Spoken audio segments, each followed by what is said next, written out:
Alors, nous sommes aujourd'hui le 22 septembre 2015 et je viens rendre grâce et gloire à Dieu sur un point qui peut paraître surprenant, mais qui me paraît totalement d'actualité. Je crois que c'est très important pour nous d'évoquer cette question-là aussi, celle des relations humaines. Et je me rappelle d'avoir entendu dire et appris de Christ cet enseignement à travers l'Église véritable de Christ et toute la gloire lui en revient, que Dieu est un Dieu de relations. Et j'y crois profondément. J'en veux pour preuve que depuis ma conversion, j'ai vu Dieu faire des choses extraordinaires dans mes relations comme dans celles de bien d'autres personnes autour de moi. Et parmi les plus belles, Dieu a restauré dans ma vie. Il a déjà fait le miracle de me remettre en contact avec deux personnes que j'aime beaucoup, beaucoup, beaucoup, deux amis. Ma meilleure amie d'enfance et un ami que j'ai eu par la suite quand j'étais adulte. Donc je parle ici d'une femme et d'un homme, mais qui étaient deux amis très très très très chers à mon cœur. Et je rends grâce et gloire à Dieu parce que c'est un véritable miracle. Déjà parce que ma meilleure amie vivait ailleurs. Et je vis en Guadeloupe, elle ne vit pas en Guadeloupe. Elle vit à l'étranger, on va dire. Et mon autre ami homme, lui, vit en Guadeloupe, mais nous ne nous étions pas entendus pour des raisons indépendantes de nos volontés à tous les deux pendant 7 à 8 ans. Et je pense qu'il y a environ un an environ, je vous ai témoigné que le Seigneur, je ne sais plus si j'en ai témoigné, je crois que oui. En tout cas, je me rappelle avoir eu envie d'en parler.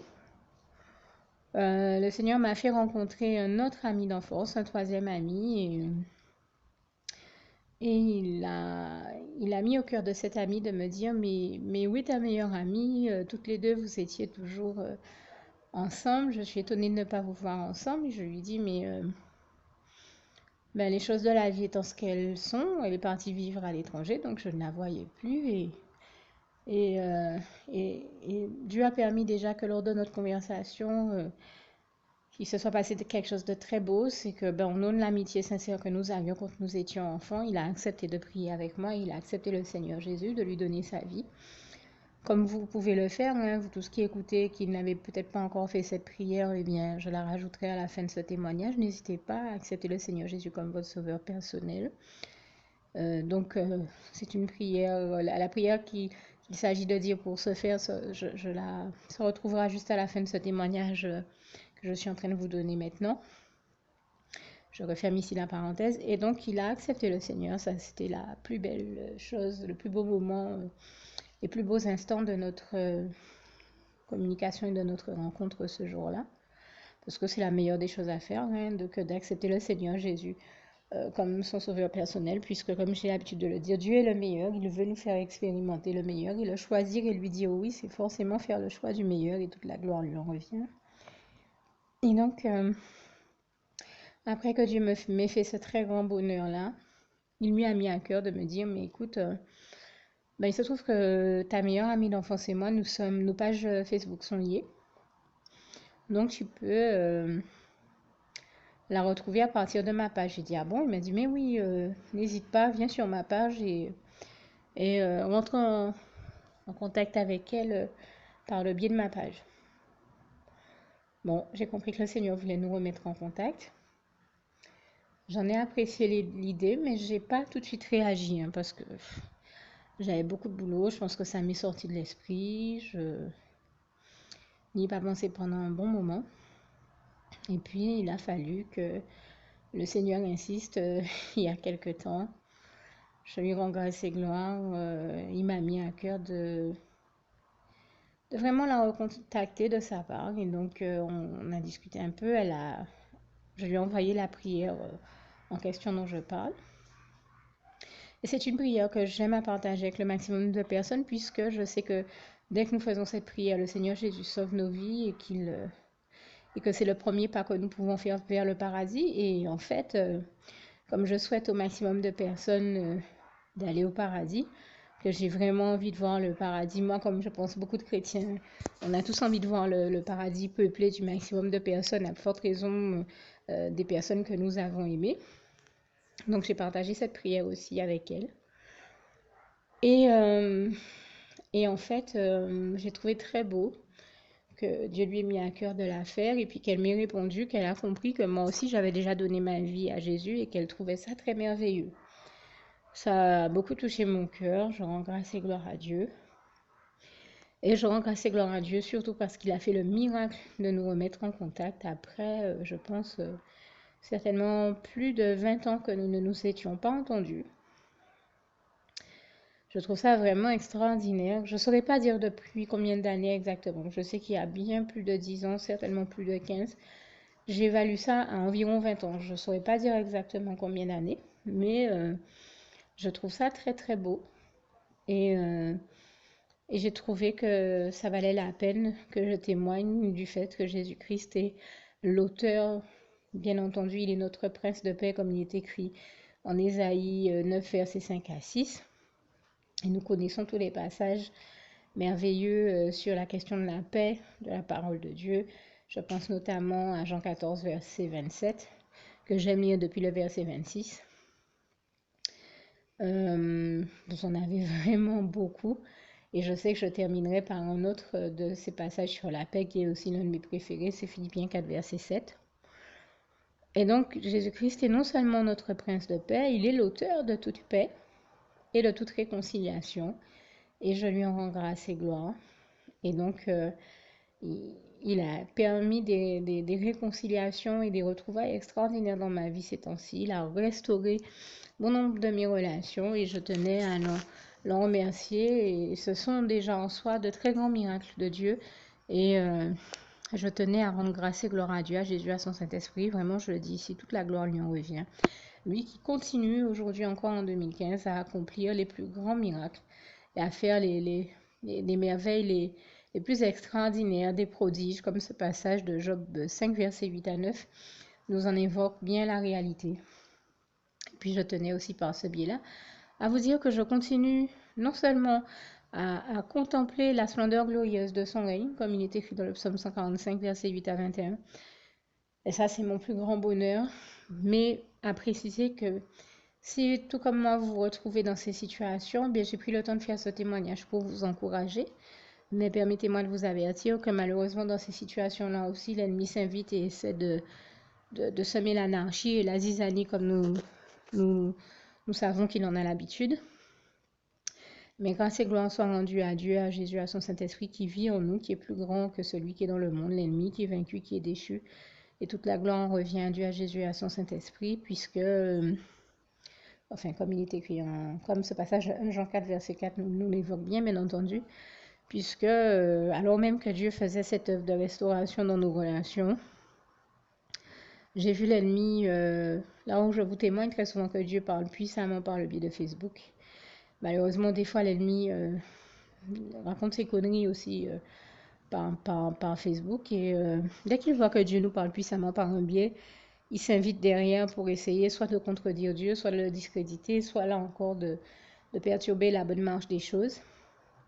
Mais grâce et gloire soient rendues à Dieu qui m'a donné la force d'ignorer ses assauts et qui a rendu toutes ces entreprises et tentatives destructrices totalement nulles, non avenues, sans effet et inutiles, j'ai envie de dire. Comme ce passage d'Ésaïe 54, verset 17, passage que j'aime beaucoup et que beaucoup de chrétiens aiment beaucoup, puisque Dieu nous rappelle dans ce passage que toute arme forgée contre nous sera sans effet. Et bien entendu, ça revient également à dire que tout ce que l'ennemi entreprendra contre nous sera sans effet et toute la gloire revient à Dieu, à Jésus et à son Saint-Esprit. Et il a bien entrepris d'essayer de perturber ces relations dont je parle, notamment en faisant circuler des panneaux du type oui, une fois que quelqu'un t'a trahi, vos relations ne peuvent plus être les mêmes. Enfin, des choses imbéciles comme ça. Il véhicule ces messages-là par certaines personnes par le biais de Facebook, je l'ai déjà compris, dans le but d'entretenir la rancune.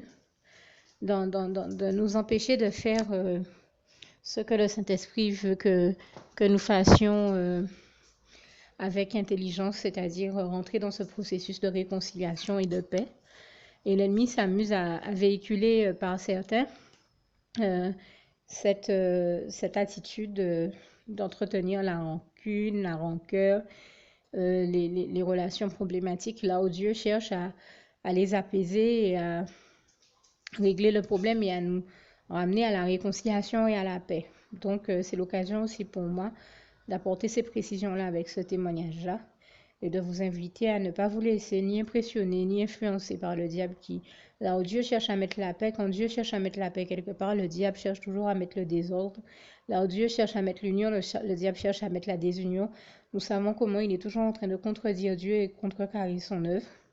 Donc ne le laissez pas gagner dans vos vies, laissez Dieu, Jésus et son Saint-Esprit seul vous amener à la victoire et à la victoire de l'amour sur la haine, de l'amitié et de l'union sur la désunion. Et donc nous le savons, de Dieu sur le diable, de l'amour sur la haine, de la lumière sur les ténèbres. Et toute la gloire revient à Dieu qui est lumière et en qui il n'y a point de ténèbres, comme il est écrit en 1 Jean 1, verset 5. D'autant que comme nous le savons, c'est d'ailleurs la bonne nouvelle que nous avons apprise de lui, tout comme une des plus belles nouvelles que j'ai apprises dans ma vie, c'est que Dieu est amour, comme il est écrit en 1 Jean 4, verset 8 à 21. Voilà pourquoi c'est bien Dieu aussi qui peut nous conduire dans ces démarches d'amitié, d'amour retrouvées et restaurées. Et toute la gloire lui en revient. Alors, je dois d'ailleurs dire, pour ajouter également cette précision qui me paraît importante également, que le diable s'amuse très souvent à jouer sur nos pensées et sur les clichés ou habitudes de pensée de beaucoup de personnes pour faire croire et établir dans l'esprit de certains des pensées qui n'ont réellement pas de sens. Mais comme le dit la parole de Dieu en 2 Corinthiens 10, versets 3 à 5, nous sommes là pour nous élever contre, j'ai envie de dire, les fausses croyances, hein, les pensées inutiles que le diable essaie de faire adopter par certains, qui sont de fausses bonnes idées ou de fausses bonnes pensées, et donc qui ne sont rien d'autre que de mauvaises, que des clichés qu'il cherche à entretenir. Et c'est ainsi que, puisque j'aborde la question des relations, on entend beaucoup de personnes le dire, et j'ai entendu comme ça un jour une de mes amies m'appeler et me dire voilà, un tel et un tel m'ont dit que si on voulait grandir et s'élever soi-même, il s'agissait de s'entourer de personnes qui vont déjà mieux que vous dans la vie et qui peuvent vous apporter quelque chose. Ce qu'elle ne savait pas, c'est que justement, ces personnes-là disent d'elle qu'elle est quelqu'un qui peut rien leur apporter. Et beaucoup de personnes pensent que X, Y ou Z n'ont rien à leur apporter. Donc ne se rendent pas compte que c'est le diable qui véhicule ce type de pensée, va jusqu'à faire circuler des fois des panneaux sur Facebook qui visent à faire croire aux gens que voilà, mais pour aller mieux et pour réussir à évoluer dans la vie ou à être élevé, il s'agit de ne fréquenter que des personnes qui sont soi-disant mieux que nous ou au-delà de nous ou mieux placées que nous. Enfin, ce sont des expressions et croyances et clichés du monde, puisque comme le Seigneur Jésus nous l'apprend déjà, premièrement, aucun être humain n'est au-dessus de notre être humain, puisque le seul à être au-dessus de tous, c'est Dieu, c'est Jésus, c'est son Saint-Esprit. Et deuxièmement, je crois que Dieu m'a appris cet enseignement-là. J'étais jeune, mais je le remercie parce que je continue à y croire du plus profond du cœur. Il disait que chaque être humain, et même pas les êtres humains seulement, chaque être de sa création a son rôle à jouer dans sa création, donc a quelque chose à nous apporter. Chacun de nous, on ne peut donc dire ni de personne ni d'aucun être vivant qui n'ait rien à nous apporter. Non seulement Dieu est extraordinaire et nous permet d'être des instruments de bénédiction les uns pour les autres, donc d'une manière ou d'une autre, il il fait toujours en sorte que enfin, il nous apporte des choses les uns à travers les autres et toute la gloire lui en revient. Mais en plus, donc c'est-à-dire que dans toute situation et avec toute personne à côté de qui nous place, nous avons des choses à apprendre. Mais en plus, j'ai envie de dire, voilà, j'ai entendu cet enseignement-là de Dieu et j'y crois profondément. Chaque être de sa création euh, a, a sa raison d'exister, a sa raison d'être, a son rôle à jouer sur Terre et donc a quelque chose à apporter aux autres.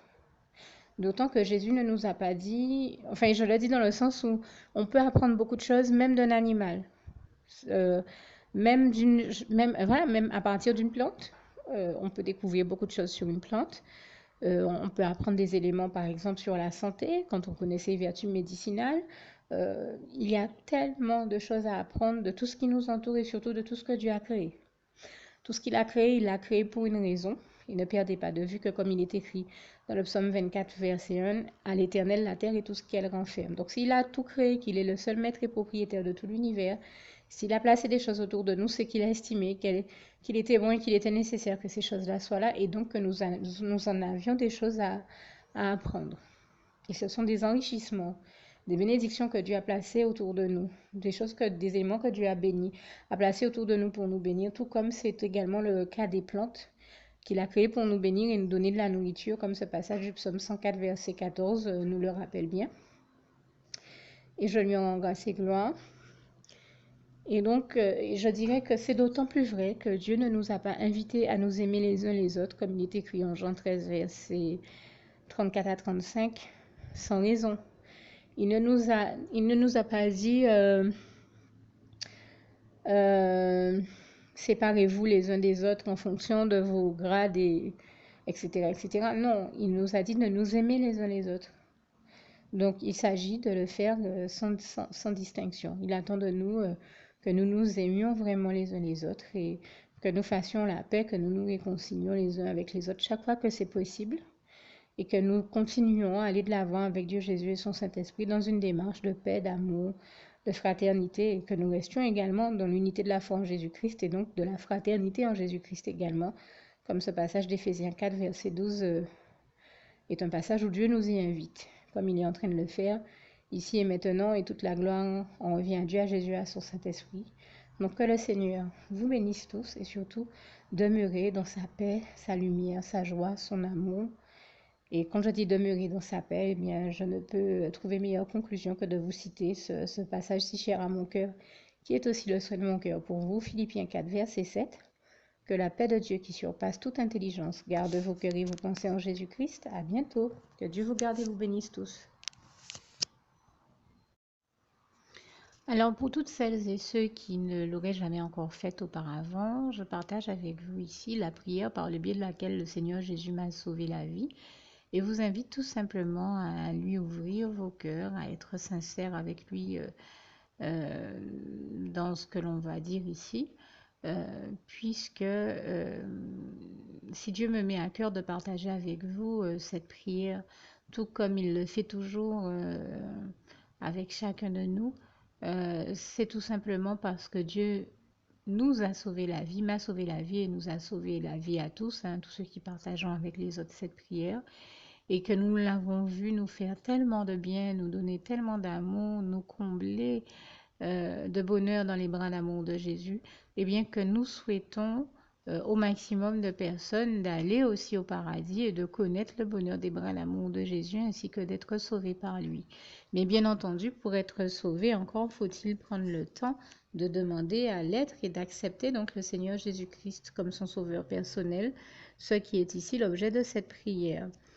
Alors, n'oubliez pas à cet effet qu'il est notamment écrit en Acte 4, verset 12, que Dieu, dans sa grande sagesse, dans sa sagesse infinie, a choisi le Seigneur Jésus-Christ, qu'il l'a mandaté, qu'il l'a délégué pour être le seul sauveur de toute l'humanité et qu'il n'y a aucun autre nom que celui du Seigneur Jésus-Christ qui nous ait été donné, qui ait été donné à toute l'humanité pour être sauvée. Voilà pourquoi nous avons la certitude qu'en acceptant le Seigneur Jésus comme notre sauveur personnel, nous faisons définitivement le bon choix, d'autant qu'il est également écrit en Jean 14, verset 6, Jésus-Christ est le chemin, la vérité et la vie. Nul ne va au Père Dieu sans passer par le Fils Jésus-Christ.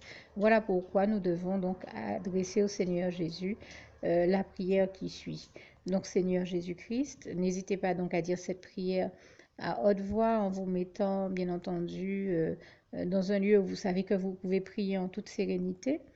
Donc, Seigneur Jésus-Christ, je t'accepte aujourd'hui comme mon sauveur personnel, moi un tel, vous dites votre nom et votre prénom. Et je te demande aussi, Seigneur, vraiment de continuer à veiller sur moi et sur ma vie. Je remets d'ailleurs toute ma vie entre tes mains, éternel mon Dieu, Jésus d'amour, Saint-Esprit, puisque tu en es le Créateur. Je remets cette vie entre tes mains, je te la donne puisqu'elle t'appartient, puisque tu l'as créée. Et je te demande de me conduire à toutes les victoires et réussites que tu as prévues pour ma vie. Tout comme je te demande aussi pardon, éternel mon Dieu, Jésus d'amour, Saint-Esprit, pour tous les péchés que j'ai commis tout au long de ma vie, dès le début jusqu'à la date d'aujourd'hui incluse. Pardon aussi, Seigneur Jésus, pour toutes les fois où j'ai fait mal à ton cœur. Et surtout, merci, Seigneur Jésus, quand le bon moment sera venu pour ça, de revenir me chercher pour m'amener avec toi dans tes bras d'amour au paradis où je veux demeurer et continuer à te servir et à t'appartenir pour l'éternité en éternité. Et c'est au nom puissant du Seigneur Jésus-Christ que j'ai fait cette prière. Soyez bénis, vous tous qui avez fait cette prière, que Dieu vous garde et vous bénisse tous. Et surtout, n'oubliez pas de partager cette prière avec le maximum de personnes autour de vous, tous vos contacts, famille, amis et bien-aimés, et que Dieu vous en bénisse. À bientôt.